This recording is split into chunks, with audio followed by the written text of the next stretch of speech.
Well, welcome, everybody. It is 2 p.m. Pacific, 5 p.m. Eastern on this Wednesday, February 4th. And we are so glad to have you with us for a very special series that Unlimited Wisdom is doing called Outwitting the Devil. It's a book by Napoleon Hill. And we have a very special gentleman who is with us today, who is our instructor. He is our guide through this book, and we're taking this chapter by chapter. So today we're going to go into chapter 2, and we are very, very excited to introduce this gentleman because he's helped us in other projects here. We did, I think it was a couple years ago, Mastering the Science of Getting Rich, and it was he who really introduced us to a lot of different concepts and a lot of different ideas about the book, The Science of Getting Rich. And he is about ready here to do it in the same way for Outwitting the Devil, a book by Napoleon Hill. And this gentleman is Dana Scranton. He studied at the University of Wyoming, Northwest College, and Stanford University.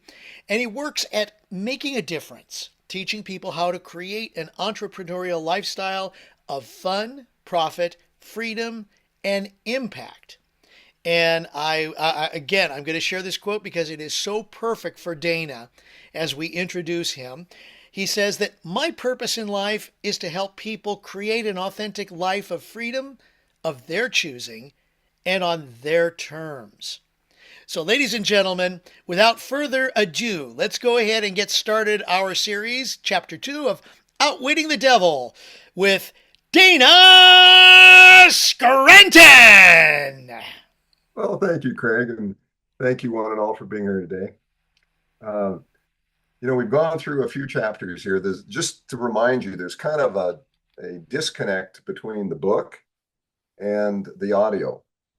So today in the book chapter alignment is actually chapter 3, which is entitled A Strange Interview with the Devil. So today's kind of exciting because in the prior sessions, we've gone through the background, Napoleon Hill's journey and some of the things that happened to him along the way.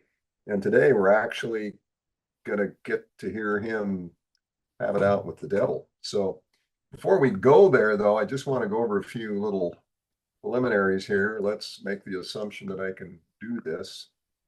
Yeah, there we go. Got to get out of full screen mode. So we will get the screen pulled up here. Bear with me. That's the one. So with any luck, you should see chapter 3 up on the screen. We see it. Okay. All right. So we're going to go through this, just kind of do a little preliminary, and then we'll launch into this particular chapter. So when in need, ask. And just to kind of recap, Hill found himself in dire distress. After several cycles of success and failure, he landed, as did millions of people, in the grips of the Great Depression. And that had control of the world and his life. And like nearly everyone else, doubt, uncertainty, and fear and chaos was just the norm every single day.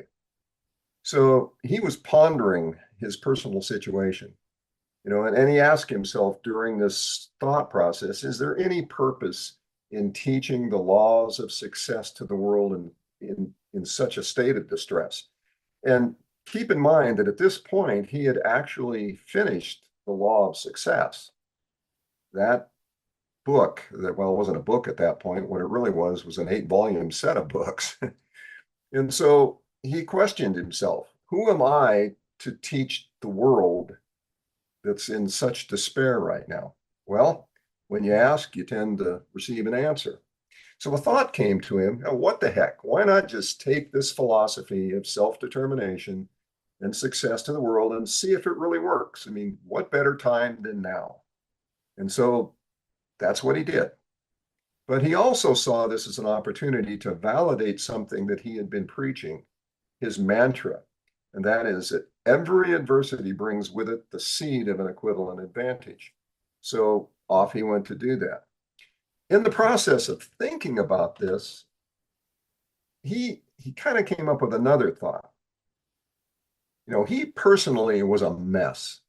He was down and out And he's sitting here thinking about why he didn't bring this to the world and should he, and all the other thoughts that probably went with that. And one of them was he was demoralized. He was ashamed of being the person who had been out there pitching the law of success, and he himself wasn't practicing it. So he had doubt. Who am I to go into the world and push this when I can't even do it myself? So he asked another question.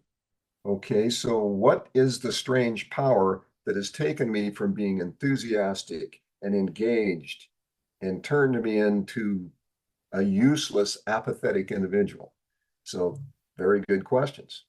Well, in the process of asking those questions and receiving what is what we've talked about through the other self, he basically got the message. Well, okay, great. I have nothing to lose. I'm going to take this to the world. And so he began teaching and preaching, and he found a world that was eager and hungry to hear what he had to say. Now, if you go back way to the beginning when he met Andrew Carnegie, and he went in and he pitched to Andrew that he wanted to pay for his law school expenses by interviewing and writing about the successful people in the world. What did they do to become successful? And Andrew told him, well, that's fine and good, but what you might also want to do is ask, what failures did they encounter? Because failure has a way of teaching far more than success. So, he figured, great, I'm going to do that. So the other self said, bring it to the world. And that's what he did.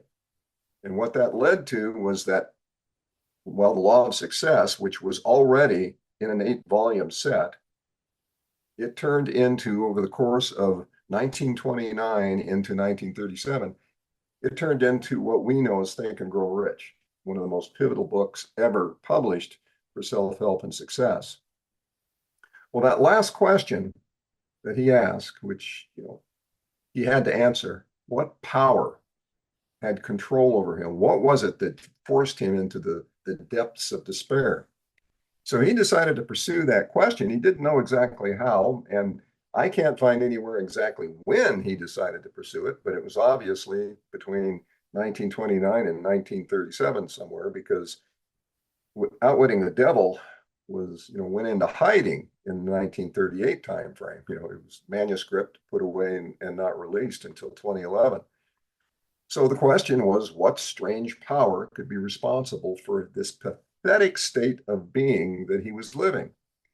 Well, he did ask for an answer somewhere along the way as to what that power was.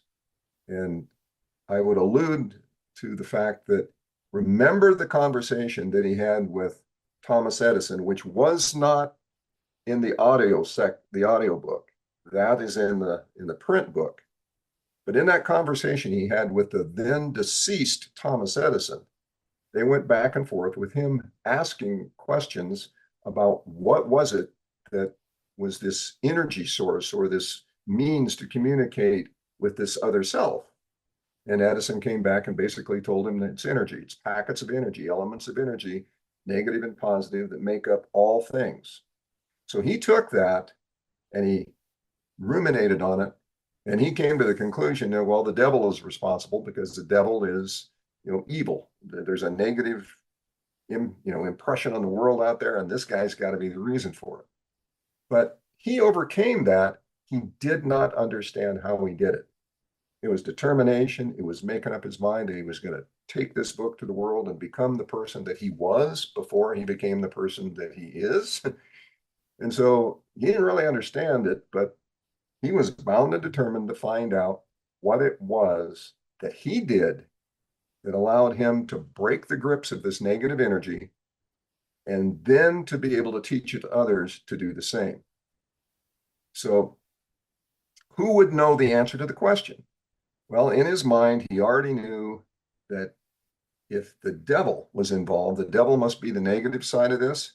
And so how are you going to find out what the answers are?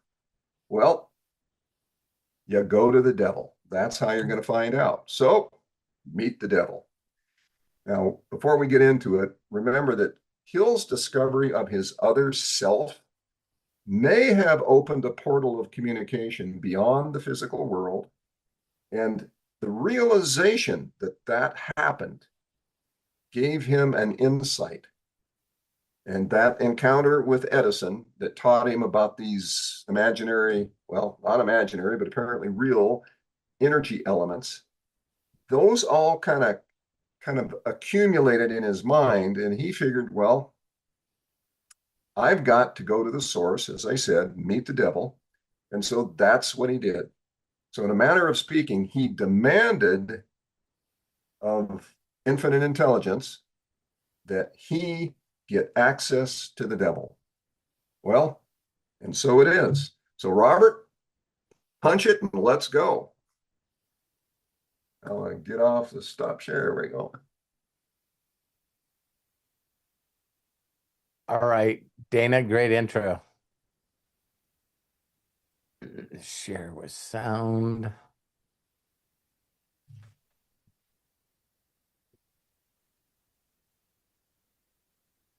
Chapter 3: A Strange Interview with the Devil. While you are listening to the interview with the devil, you will recognize from the brief description I have given you of the history of my life what a desperate effort the devil made to muzzle me before I gained public recognition. You will understand also, after listening to the interview with the devil, why the interview had to be preceded by this personal history of my background. Before you begin to listen to the interview, I want you to have a clear picture of the final fling the devil had at me, and be it remembered with profit that it was this final fling which gave Mercy a chance to turn and twist the devil's tail until he squealed out his confession. The devil's undoing began with the Depression in 1929. Through that unfortunate turn of the wheel of life, I lost my 600-acre estate in the Catskill Mountains. My income was entirely cut off. The Harriman National Bank, in which all my funds were deposited, folded up and was wiped out. Before I realized what was happening, I found myself caught up in a spiritual and economic hurricane which evolved into a worldwide catastrophe of such force that no individual or group of individuals could withstand it. While waiting for the storm to cease and the stampede of human fear to stop, I moved to Washington, D.C., the city from which I made my start after my first meeting with Andrew Carnegie, nearly a quarter of a century previously. There seemed nothing for me to do except sit down and wait. All I had was time. After 3 years of waiting without tangible results, my restless soul began to push me back into service. There was little opportunity for me to teach a philosophy of success when the whole world around me was in the midst of abject failure, and men's minds were filled with the fear of poverty. This thought came to me one evening while I was sitting in my automobile in front of the Lincoln Memorial on the Potomac River within the shadow of the Capitol. With it came another thought. The world had staged an unprecedented depression over which no human being had control. With that depression had come to me an opportunity to test the philosophy of self-determination, to the organization of which I had devoted the better portion of my adult life. Once more, I had the opportunity to learn whether my philosophy was practical or mere theory. I realized, too, the opportunity had come to test a claim I had made hundreds of times, that every adversity brings with it the seed of an equivalent advantage. What, if any, I asked myself, were the advantages to me of a world depression? When I began to look for a direction in which I might move to test my philosophy, I made the most shocking discovery of my life. I discovered that through some strange power which I did not understand, I had lost my courage. My initiative had been demoralized. My enthusiasm had been weakened. Worst of all, I was sorely ashamed to acknowledge that I was the author of a philosophy of self-determination, because down deep in my heart I knew, or thought I knew, that I could not make my philosophy pull me out of the hole of despair in which I found myself. While I floundered in a state of mental bewilderment, the devil must have been dancing a jig of rejoicing. At last he had the author of the world's first philosophy of individual achievement pinned under his thumb and paralyzed with indecision. But the devil's opposition must have been at work too. As I sat there in front of the Lincoln Memorial, reviewing in retrospect the circumstances which had so many times previously lifted me to great heights of achievement, only to let me drop to equal depths of despair, a happy thought was handed over to me in the form of a definite plan of action by which I believed I could throw off that hypnotic feeling of indifference with which I had been bound. In the interview with the devil, the exact nature of the power by which I had been deprived of my initiative and courage has been described. It is the same power with which millions of others were bound during the Great Depression. It is the chief weapon with which the devil ensnares and controls human beings. The sum and substance of this thought which came to me was this.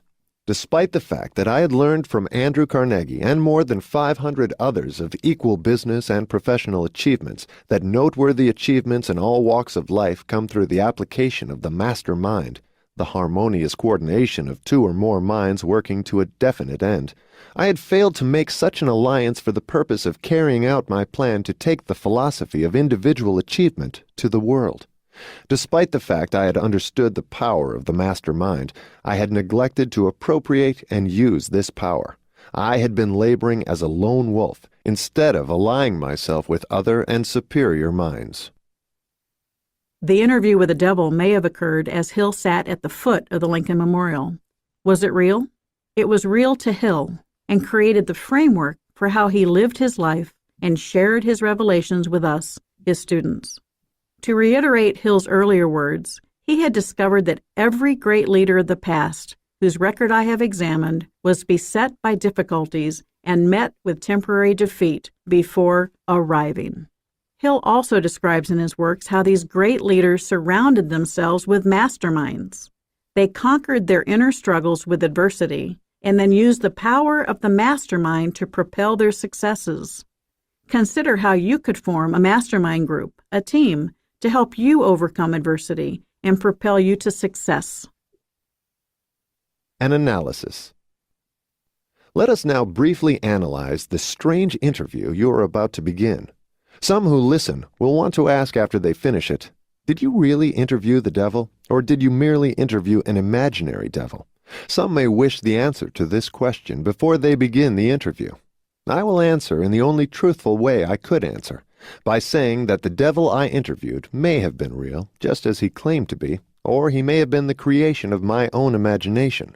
Whichever he was, whether real or imaginary, is of little importance compared with the nature of the information conveyed through the interview. The important question is this: does the interview convey dependable information which may be helpful to people who are trying to find their places in the world? If it conveys that sort of information, no matter whether it is conveyed in the form of fact or fiction, then it is worthy of serious analysis through careful reading. I am not concerned in the least as to the real source of the information, or as to the real nature of the devil whose astounding story you are about to hear.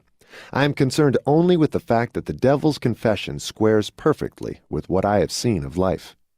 I believe the interview does convey information of practical benefit to all who have not found life to be friendly, and the reason I believe so is the fact that I have made the central theme of this book yield to me all the happiness I need in the form best suited to my nature.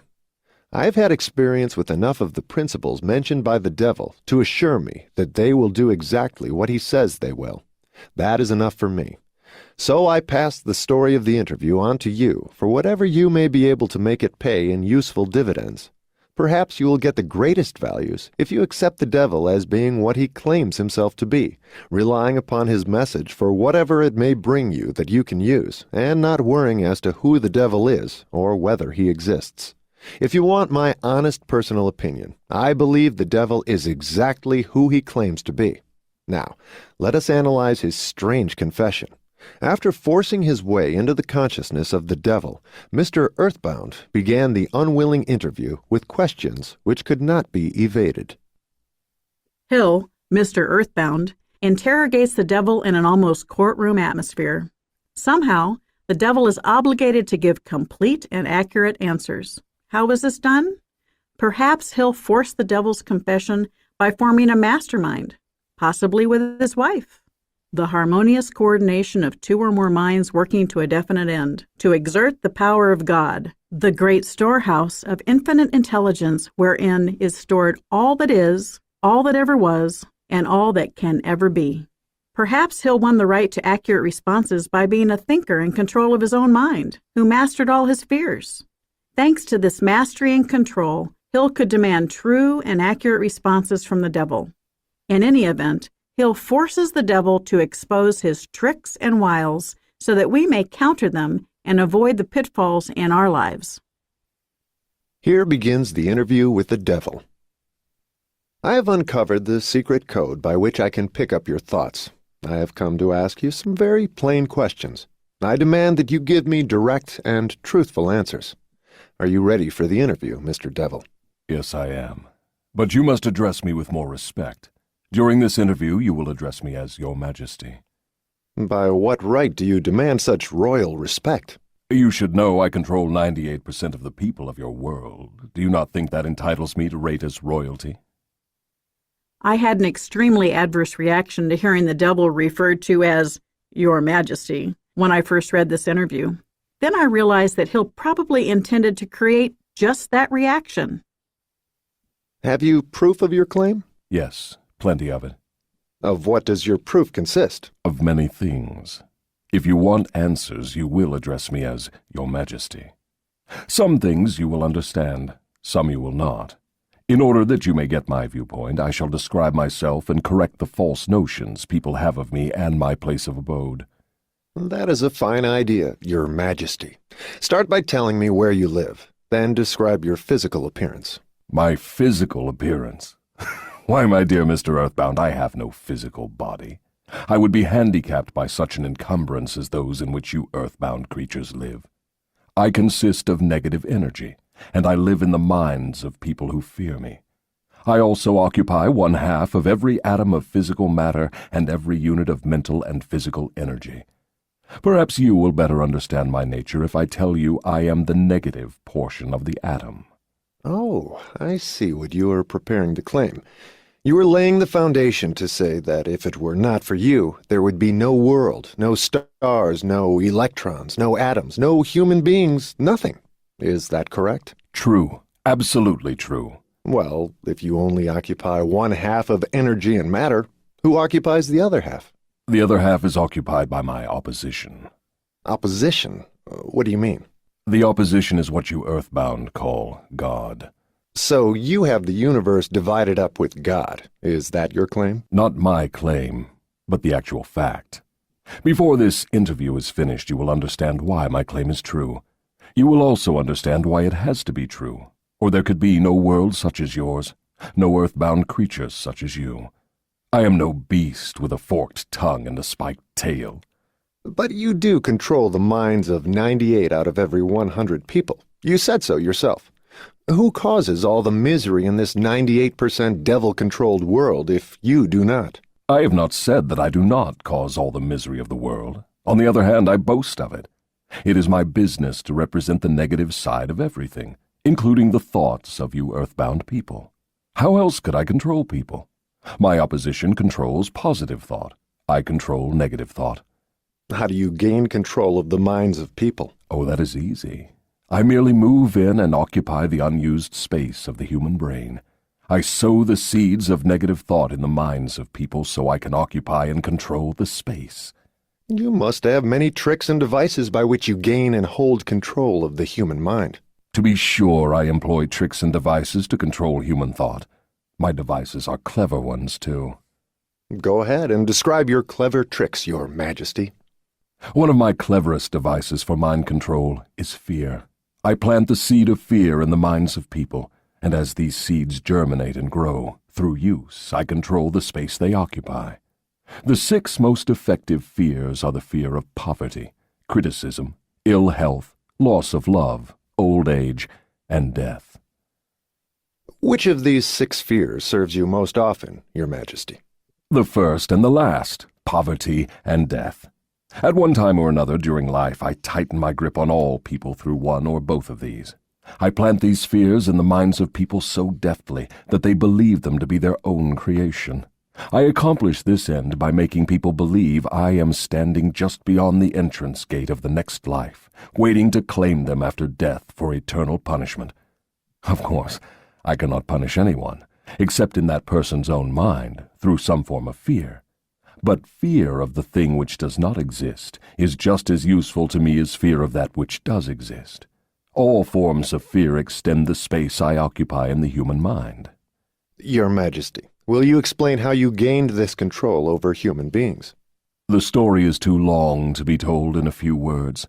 It began over 1,000,000 years ago when the first man began to think. Up to that time I had control over all mankind, but enemies of mine discovered the power of positive thought, placed it in the minds of men, and then began a battle on my part to remain in control. So far I have done quite well by myself, having lost only 2% of the people to the opposition. I take it from your answer that men who think are your enemies. Is that right? It is not right, but it is correct. Tell me something more about the world in which you live. I live wherever I choose. Time and space do not exist for me. I am a force best described to you as energy. My favorite physical dwelling place, as I have told you, is in the minds of the earthbound. I control a part of the brain space of every human being. The amount of space I occupy in each individual's mind depends upon how little and what sort of thinking that person does. As I have told you, I cannot entirely control any person who thinks. You speak of your opposition. Just what do you mean by that? My opponent controls all the positive forces of the world, such as love, faith, hope, and optimism. My opponent also controls the positive factors of all natural law throughout the universe, the forces which keep the earth and the planets and all the stars balanced in their courses. But these forces are meek in comparison with those which operate in the human mind under my control. You see, I do not seek to control stars and planets. I prefer the control of human minds. Where did you acquire your power, and by what means do you add to it? I add to my power by appropriating the mind power of the earthbound as they come through the gate at the time of death. 98 out of every 100 who come back to my plane from the earth plane are taken over by me, and their mind power is added to my being. I get all who come over with any form of fear. You see, I am constantly at work, preparing the minds of people before death, so I can appropriate them when they come back to my plane. Will you tell me how you go about your job of preparing human minds so you can control them? I have countless ways of gaining control of human minds while they are still on the earth plane. My greatest weapon is poverty. I deliberately discourage people from accumulating material wealth because poverty discourages men from thinking and makes them easy prey for me.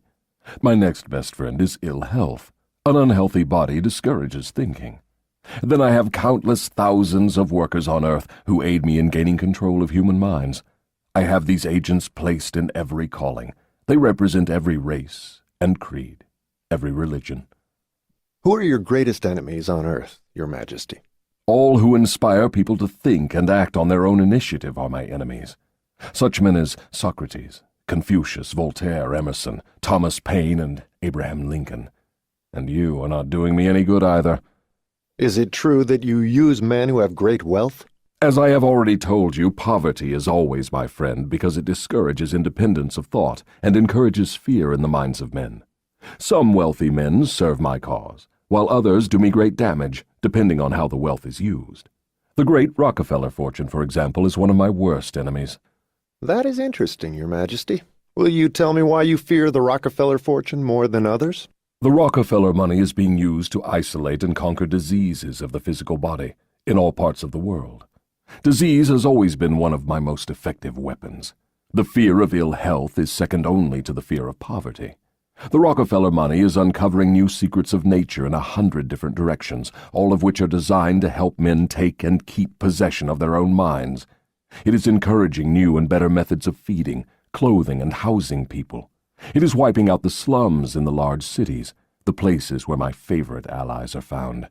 It is financing campaigns for better government and helping to wipe out dishonesty in politics. It is helping to set higher standards in business practice and encouraging businessmen to conduct business by the golden rule, and that is not doing my cause any good. What about these boys and girls who are said to be on the road to hell? Are you in control of them?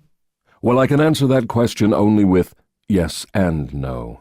I have corrupted the minds of the young by teaching them to drink and smoke, but they have me baffled through their tendency to think for themselves. You say you have corrupted the minds of the young people with liquor and cigarettes. I can understand how liquor might destroy the power of independent thought, but do not see what cigarettes have to do with helping your cause. You may not know it, but cigarettes break down the power of persistence. They destroy the power of endurance. They destroy the ability to concentrate. They deaden and undermine the imaginative faculty, and help in other ways to keep people from using their minds most effectively. Do you know I have millions of people, young and old of both sexes, who smoke 2 packages of cigarettes a day? That means I have millions of people who are gradually destroying their power of resistance. One day I shall add to their habit of cigarette smoking other thought-destroying habits, until I shall have gained control of their minds. Habits come in pairs, triplets, and quadruplets. Any habit which weakens one's willpower invites a flock of its relatives to move in and take possession of the mind. The cigarette habit not only lowers the power of resistance and discourages persistence, but it invites looseness in other human relationships.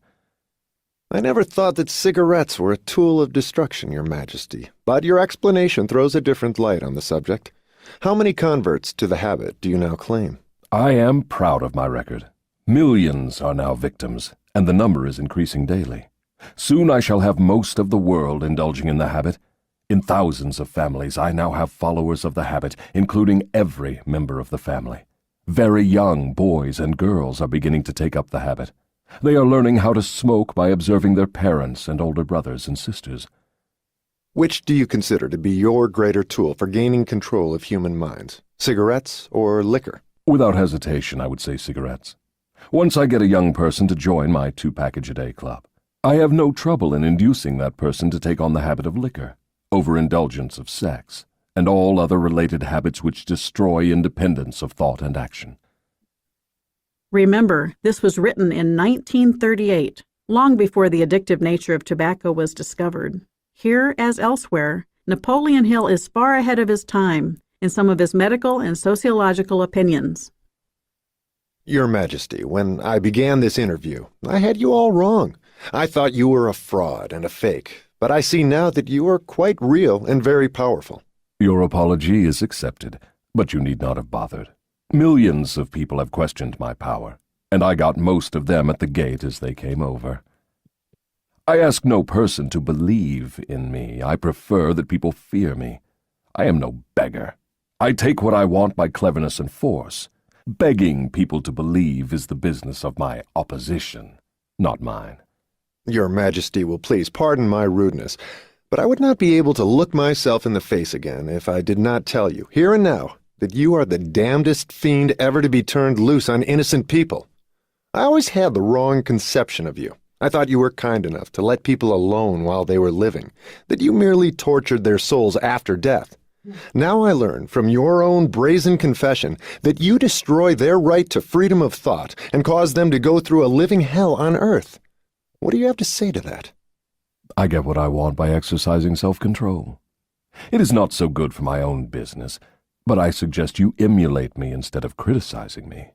You call yourself a thinker, and you are. Otherwise you would never have forced this interview on me. But you will never be the sort of thinker that frightens me unless you gain and exercise greater control over your own emotions. Let us get away from personalities. I came here to learn more about you, not to discuss myself. Please go ahead and tell me of the many tricks you have devised for gaining control of the human mind. What is your most powerful weapon just now? That is a difficult question to answer. I have so many devices for entering human minds and controlling them that it is difficult to say which are the most powerful.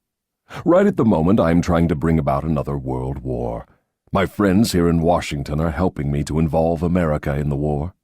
If I can start the world to killing on a wholesale basis, I shall be able to put into operation my favorite device for mind control. It is what you call mass fear. I used this device to bring about the other world war in 1914. I used it to bring about the economic depression in 1929. And if my opposition had not double-crossed me, I would now be in possession of every man, woman, and child in the world. You can see for yourself how near I came to world domination, the thing I have been struggling to attain for thousands of years.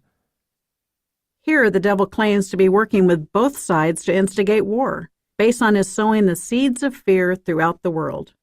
This is the essence of what has come to be known in our time as terrorism and the response to it. Through Hill's work, the devil takes credit for not only both world wars, but also the Great Depression. It is easy to add the current economic collapse to his list of credits. Both war and economic collapse breed fear in people's minds and are certainly the work of the devil. Yes, I see your point. Who wouldn't? You are a very ingenious manipulator of the minds of people. Is your devilish business carried on only through people of high position and great influence? Oh, no. I use the minds of people in all walks of life. As a matter of fact, I prefer the type of person who makes no pretense of thinking. I can manipulate that sort of person without difficulty. I could not control 98% of the people of the world if all people were skilled in thinking for themselves. I'm interested in the welfare of those people whom you claim to control. Therefore, I wish you to tell me all of the tricks by which you enter and control their minds. I want a complete confession from you, so begin with your cleverest trick. This is suicide you are forcing on me, but I am helpless. So settle down, and I will place in your hands the weapon by which millions of your fellow earthbound will defend themselves against me.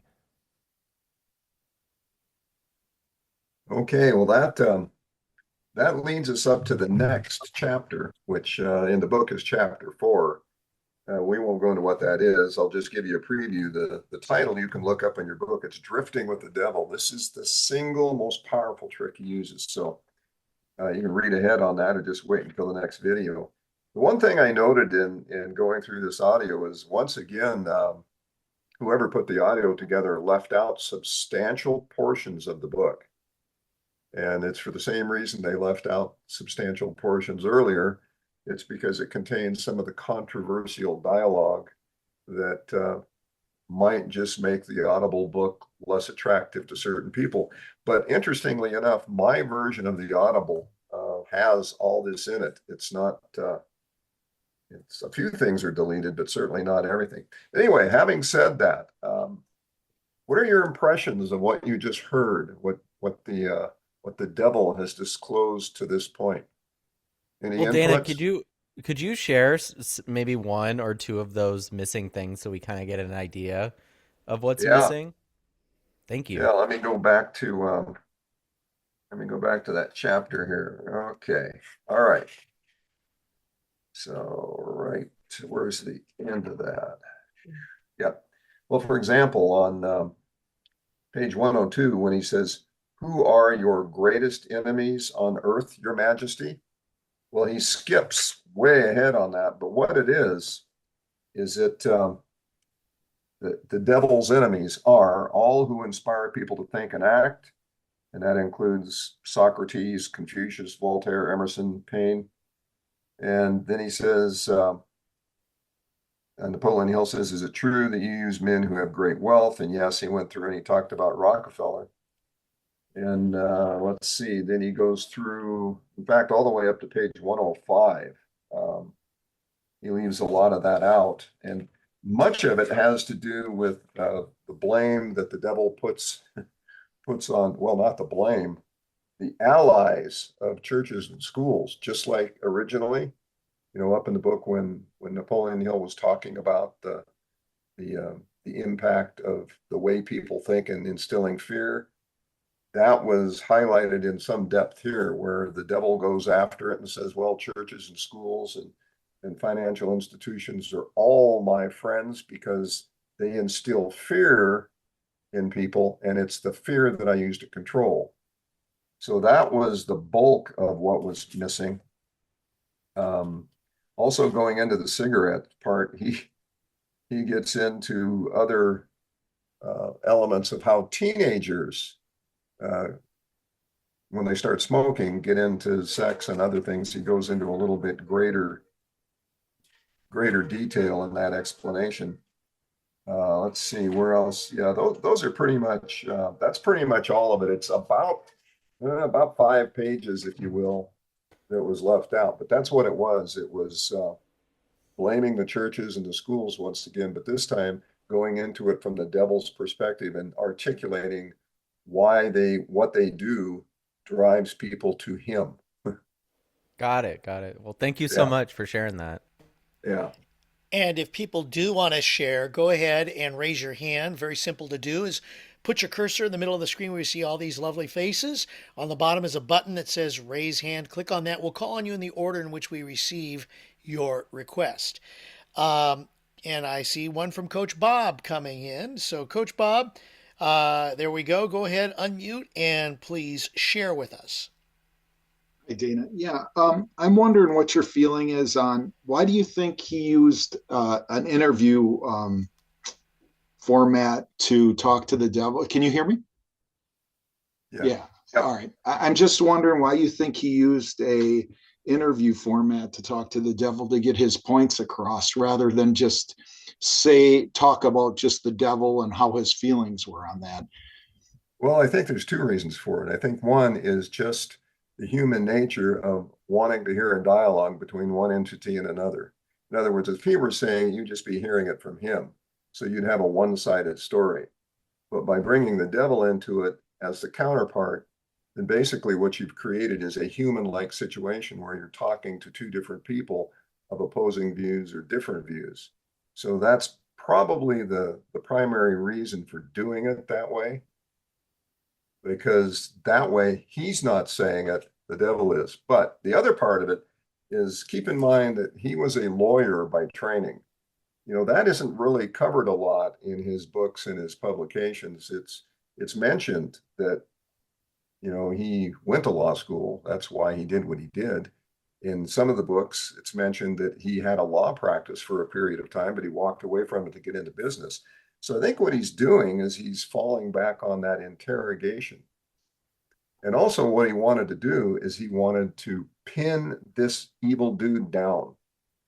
Now, he couldn't do that if he's just telling a story about, well, this is what it is and that's what it is. He wanted to add the emotional impact of having the fiend, you know, the anti-good guy, the evil devil. He wanted to have that guy right there saying it as if, yep, people can identify that's an evil dude. I think that's why he did it. Okay. And the other thing is, I just want to mention, where do you think he came up with that 98%? That seems pretty high. And, I have no idea how he came up with that. I think what he was doing there was he was trying to make an impression that the vast majority of people fall into the category of those who are, and you're going to read the book, so I'll give you the punchline: drifting. Okay, the vast majority of people are drifting. And even today, that's true. If you look at the 80-20 rule, of course, 20 is a long ways from 5 or 2, but the bottom line is what he's trying to impress upon people is that the vast majority of people are vulnerable, and they're vulnerable because they have fears. Now, back then, I doubt they had statistics to actually get to that number, but, it's a scary number, and it forced you to ask the question. Right. Yeah. I mean, that's quite a 2%. I don't, thank you. Yeah. Thank you for answering those questions. Coach Bob, thank you so much. And another hand is up. Let me see here. Hang on a second. Bill Shoemaker, go ahead, unmute and please share with us. Thank you very much, Bill. Thank you, the amazing Craig Jackman. Yeah, Dana, I got the audio when it came out, I think 6 or 7 years ago. And all that is in there about what you were talking about. So I thought that was interesting. So they must have cut it out in a newer version, I would imagine. But personally, as a man on this planet, I can relate that I've pretty much been possessed by the devil most of my life. I had the 2-pack, my parents smoked, and actually my mom bought me cigarettes, so it wasn't a big deal. But as far as the drifting and control of the mind, I'm just now realized in my life, when I look back, how I really have been in control of the devil, like most of society, I would say. So I just wanted to point that out, that I recognize that now, and I'm gonna outwit that devil. So. Well, it's kind of interesting because as Sharon Lecter points out, he was way ahead of his time with that statement. With that idea of the cigarettes being an influential Right. factor in leading people off the edge. Way back then, it was the popular thing. I mean, it was like the rage. If you How weren't doing could, it, you weren't yeah, cool. how could But anybody know that? I mean, it had to be the um, devil. well, if you follow the storyline, he was made to know that. You know, a thought was placed in his mind and cultivated. That's one explanation. Yeah, no, it is fascinating. One of my favorite books. So thank you for doing this. Love it. Man, soaking it up. Bill, thank you very much. Appreciate it. Thank you, Craig. And let's go to Robert Hollis, who also has his hand up. Robert, go ahead, open up, and Terry Hollis, too. Go ahead and please share with us. Well, Dana, again, thank you so much for bringing this to us. I knew we'd enjoy it, and I purposely wanted to be a person that actually got exposed to this the same time as everybody else. I purposely have not jumped ahead or done anything like that. And the word that I wrote down is this concept of resistance. You know what I mean? It's like if you talk to anybody that feels like they're addicted to something, they've lost the skill of resistance. Holy cow. And there's people all over the planet right now that says cigarettes are not even close to the dopamine that people are getting through death scrolling or doom scrolling. You know, that algorithms and other things are out there right now that are so addictive to people that they can't stop scrolling. And even when they're scrolling, they're telling themselves, I should do something else that's more productive. And then the next thing they do is they're scrolling again. They're going through social media, and I personally am always catch myself. And it's usually not me going to social media to scroll. It's someone that says, "Hey, did you see this video? Hey, did you see this video? Hey, did you see this video?" And because they sent it to me, why wouldn't I want to see the value in them thinking it was good for me? Once I watch it, I should be done. That does not happen. Sometimes I find myself even being distracted to the point where if I found a good video, why wouldn't I want to subscribe and find other videos that person also did? You know what I mean? Do a little research, see where they came from, and constantly not doing what I'm supposed to be doing, which is taking the good content and that I've worked on and the wisdom that I get and sharing it with other people. So now this would be another one because I really think too, this whole concept where people beat the crap out of themselves because they believe that they're just the bad person, the person that, can't focus, won't do what they need to do. And they constantly, like I do with the Dino, just constantly tell people that they got all this noise in their head, beating the crap out of themselves for not doing and spending time. Yeah, yours is up there. Spending time doing exactly what we're supposed to be doing. The thing I find very interesting and I love about this so far, and I know it'll get better, is I think it's pretty interesting that you can blame it on the devil. That this is an opposition of a person that says that they're taking control. And like Bob said, I've seen this number, it's not just the 98%, but if you really pay attention to what the world is saying to us, it's now 99.1. You know what I mean? The devil is actually winning big time if we're using this because now you got Occupy Wall Street. And I was just telling Terry just today, it really blows my mind that I believe it was J. Paul Getty. I want to be corrected on this quote if it's not true. But J. Paul Getty once was saying that being happy and fulfilled and successful is the easiest thing on the planet. And the reason why is nobody else is trying.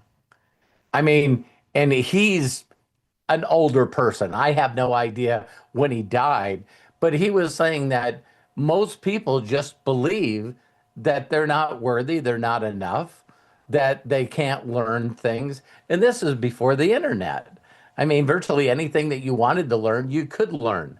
And you could also find examples of people that did change their thoughts and became successful. So we what the internet has made it so it's excuseless not to try.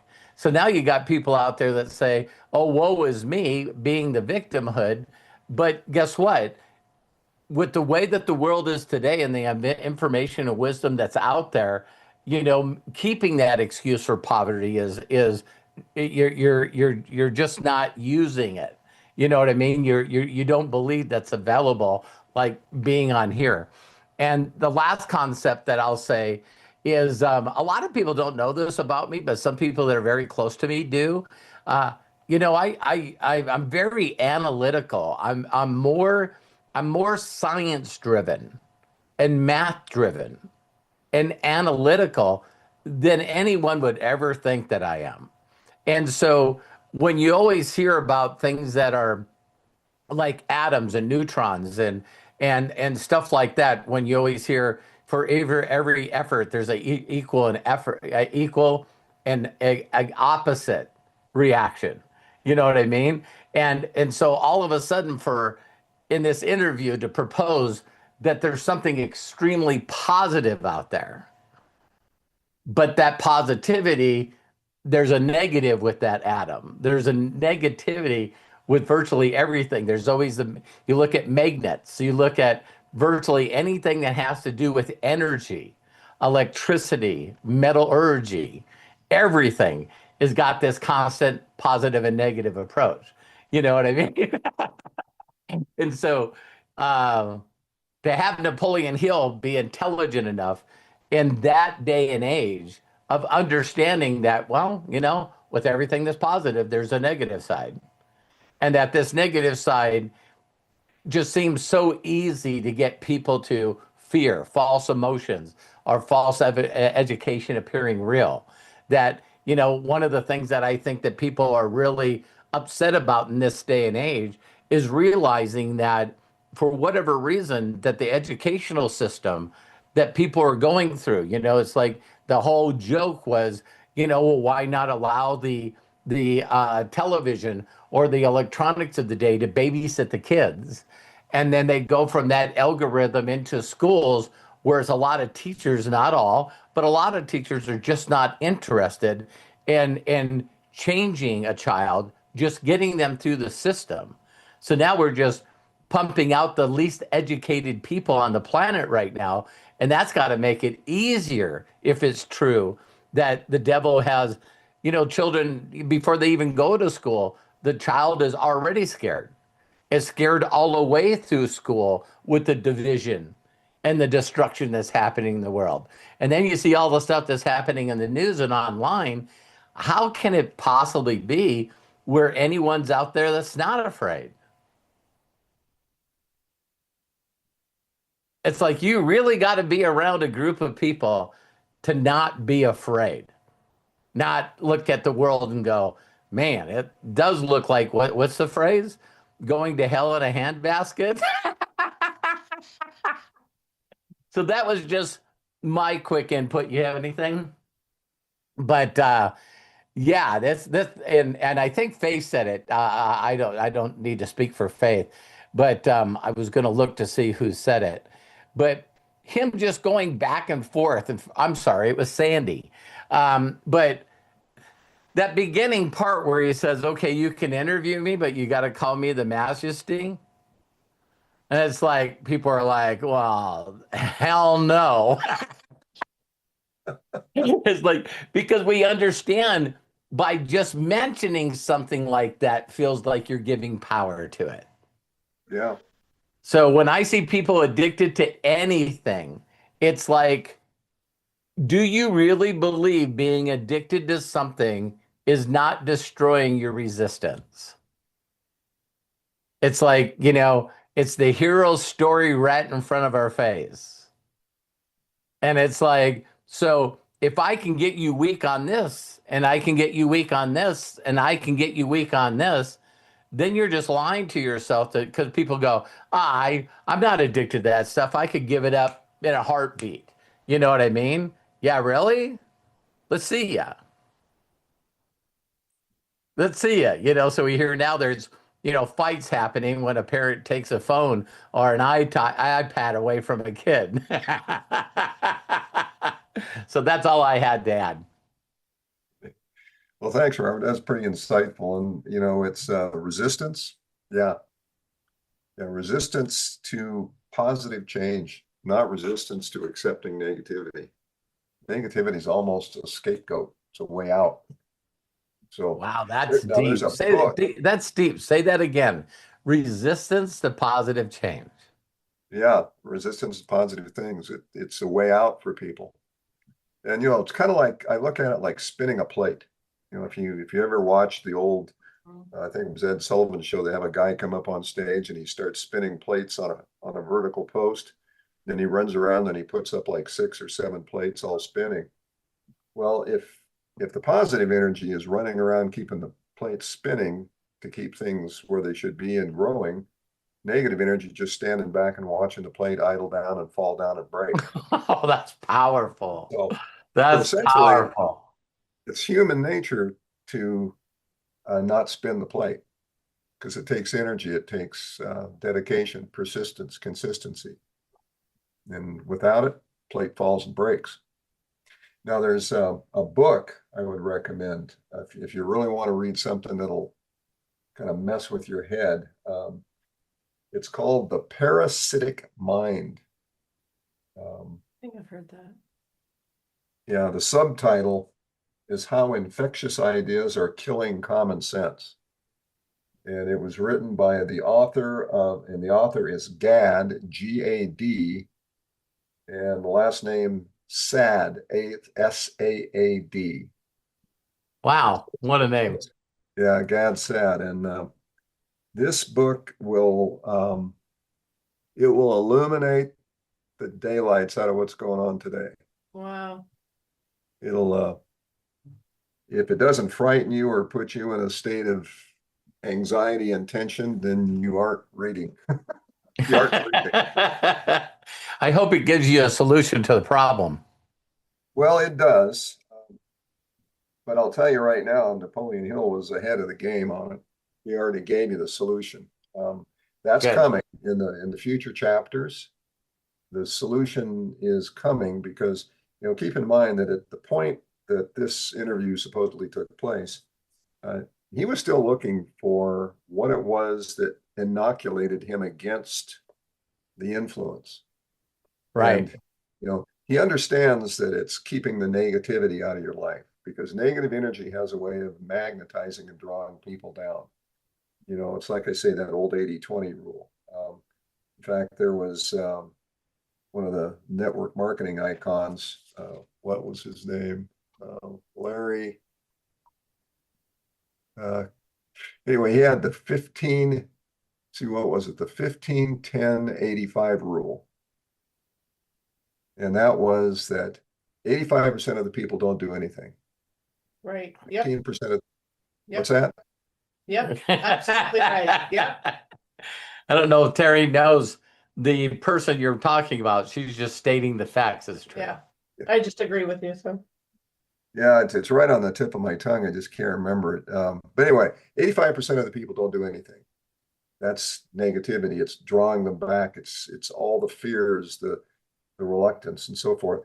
15% of the people do something. They creep up on the hill and then they back off, up and back, and they just come into a routine that's just enough to get by. Mm-hmm. Then there's 5% who do it. Yep. The 5% who have mastered what Napoleon Hill is talking about. So it's a real phenomenon. And if you look around, social media is a primary example of that. Like you say, doom scrolling. Totally. That's just, every scroll is sucking the energy out of you. Every time a panel goes by, it's taking your energy with it. It's just crazy. And if you're doom scrolling the wrong stuff, oh my God, I can't even imagine. I can't spend any time on X for whatever reason. I just don't like anything or don't do anything. I just go there if someone sends me a link, mostly Matt, and when Matt sends me something, it's usually always important, if not funny. So I wouldn't go there if he didn't think the video was interesting. And when I go there, if I ever get caught up in just a little bit of doom scrolling, it's like I'm constantly getting fed people fighting. It's just people kicking the shit out of each other. And of course, I went and watched a couple of them.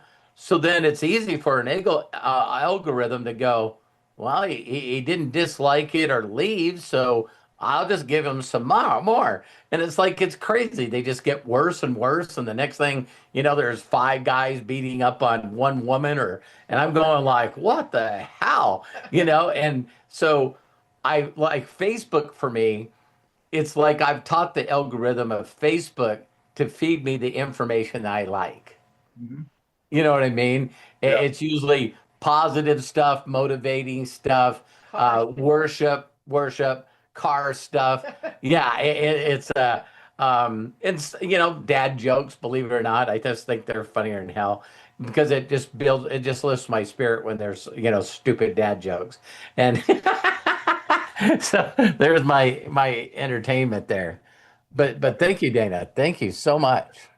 Well, and the other aspect of it is a long time ago, one of my professors in I think the class was decision analysis, but he pointed out one day, it was the obvious, but most of us don't think about it, and that is the media. He said the news media would go broke if they didn't perpetuate negativity. Yep. It doesn't matter what channel you're on. Doesn't matter. CNN, CBS, Doesn't matter. it doesn't matter. Doesn't matter. It's all shit. And yeah, it's all crap, and you can see it. They'll take the simplest of things that are everyday, common day, and they'll try to find something to turn it into a negative impulse. Yeah. It gets worse too, you guys. It's worse on the internet and social media than it is on the news. Sure. So in general, the algorithms are trained much worse than at least the news. You shut it off. Yeah. Like the algorithms are smart enough to know, put two puppies between the thing that's going to piss you off. The news doesn't know that. Yeah. Good point, Matt. Great point. Yeah, it's the FUD machine, fear, uncertainty, and doubt. So Wow. Yeah. But that book that I referred to, you like I said, you can get it on Kindle, audiobook, hardcover, paperback. But if you buy it, just be prepared that you might take a while to read it, because it will scare the crap out of you. And then you'll be wondering, what can I do about this? Well, this community, unlimited wisdom is one of the things you do about it. Yeah. Right. And going over books like this is another thing you do about it. Is make people aware, one person at a time, masses at a time. Yeah. That they're being manipulated and controlled. And this guy that Napoleon Hill is interviewing, this evil dude, His Majesty, arrogant pipsqueak,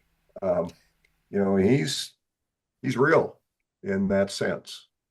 Yeah, when you're thinking about the noise and the thoughts that you think about yourself, there's not a person on the planet that I've run into yet that not only are very perplexed and become upset and uneasy about the awful thoughts they have, and I always tell people when I expose them to that, the first thing that they feel is like, wow, I didn't tell anyone about these awful thoughts because I didn't want them to look weird at me.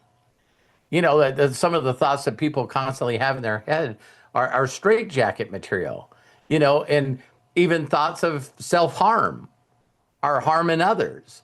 And a majority of the people I don't think ever expose that virtually everyone has these thoughts. And I was thinking, how would you like to be a teenager or a young person having these thoughts? I thank God that Terry and I have a good enough relationship with Matt and Kyle, where Matt, told us, he's going, listen, I just think I'm a up straight psychopath. Yeah, this is before he met Hannah and now has Ezra. But he's like, listen, man, I don't have the right thoughts. I have bad thoughts. And that was I'm so happy that we had a relationship with him because I didn't have anyone to talk to. Nobody. I don't remember ever wanting to share some of the awful stuff that was going on in my head with another human being.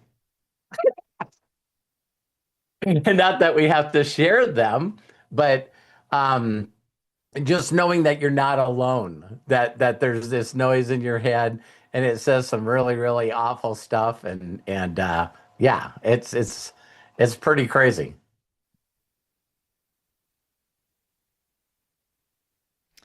Well, I do actually have one more question that was posed, and it's something that I think everybody should think about. And Dana, if you want to respond, or if you'd like to maybe just postpone the response, Well, that's lob it fine out there. too. Yeah, we got a few more minutes if you can. Yeah. Okay. Well, the only reason why I say that is because maybe it will be answered later in what we share. Well, he could say that. Yeah. Melody Ryba came up with this question: would you have the nerve to interview the devil?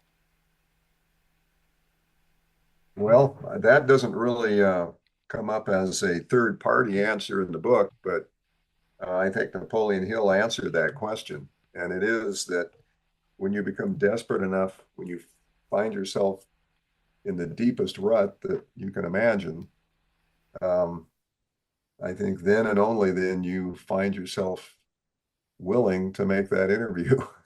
Wow.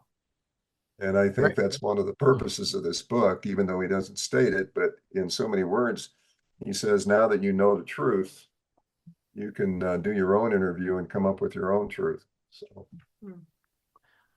That's good. The first download that I had, Craig, when you asked Dana that question, is I know that there's a lot of people. My grandma used to be one of them that said, when I get to heaven, I am going to have an incredible conversation with God because my mom was one of 9, and unfortunately, she had to bury a lot of her children, and virtually every one of them died of cancer.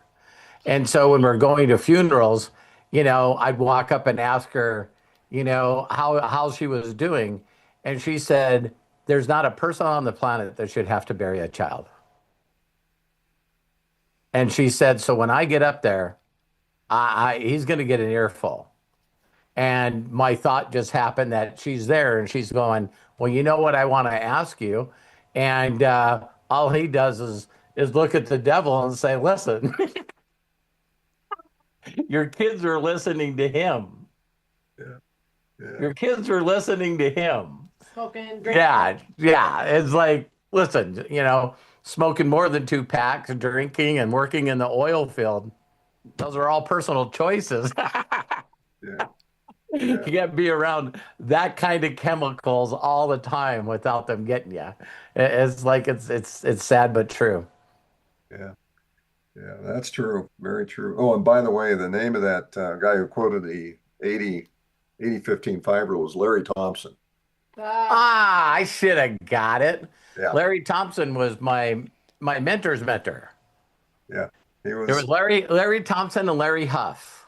Yeah. Larry Thompson is still living, and Larry Thompson drag raced. It was pretty funny. Yeah, it was the other way around. Larry Huff was a drag racer. Yeah. Larry Huff was the drag racer. Yeah. And Larry Huff, kind of funny story with him. He was an upline of mine. Oh, wow. And he went by the name Larry Stevens at that time because he didn't want people to connect him with being Larry Huff because then they always wanted something from him. So, yeah. That sounds like something he'd do. Drag racing. And then he got into drag boats, fast boats. Oh, my. Yep. Wow. Yeah. So, yeah. Anyway, so much for our Larry stories. There you go. Thank you. We'll close us out. Thanks again, Dana. Thank you for all the people asking the questions. And Craig, let's close us out. All right. Ladies and gentlemen, thank you so much for joining us here on the next chapter of Outwitting the Devil by Napoleon Hill.